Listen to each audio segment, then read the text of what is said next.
એમએસએમઈની વ્યાખ્યા બદલાતા મોટી રાહત મળી. શહેરમાં 35,000 ઔદ્યોગિક એકમને સબસિડી મળશે હવે.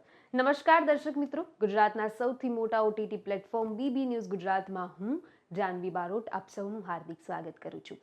એમએસએમઈની વ્યાખ્યામાં સુધારવાથી ટેકનિકલી, ઓટોમોબાઈલ, કેમિકલ, એન્જિનિયરિંગ અને જ્વેલરી જેવા ઉદ્યોગોમાં રાજ્યમાં 2 લાખ અને અમદાવાદમાં 35,000 એકમોને સબસિડીનો લાભ મળશે. બજેટમાં એમએસએમઈ માટે ઇન્વેસ્ટમેન્ટ ટર્નઓવરની મર્યાદામાં વધારો થયો છે.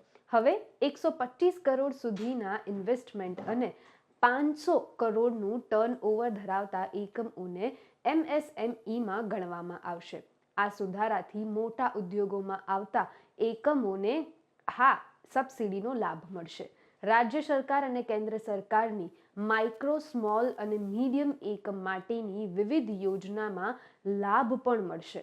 સમય જતાં મશીનરીમાં ખર્ચમાં વધારો અને ક્ષમતા વધારવાના કારણે ઘણા એકમ લાભથી વંચિત રહેતા હતા.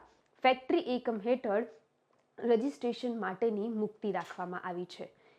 એમએસએમઈ કાયદામાં સુધારો અને મર્યાદા વધારવાથી સરકારમાં કેન્દ્રની ગેરંટી આપવામાં આવશે. ફેક્ટરી એકમ હેઠળ રજિસ્ટ્રેશન લેવામાં આવશે.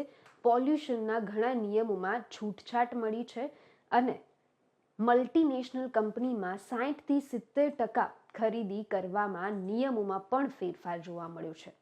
વધુ સમાચાર, વધુ વિગત સાથે ફરી મુલાકાત કરીશ. ત્યાં સુધી મને રજા આપો. નમસ્કાર.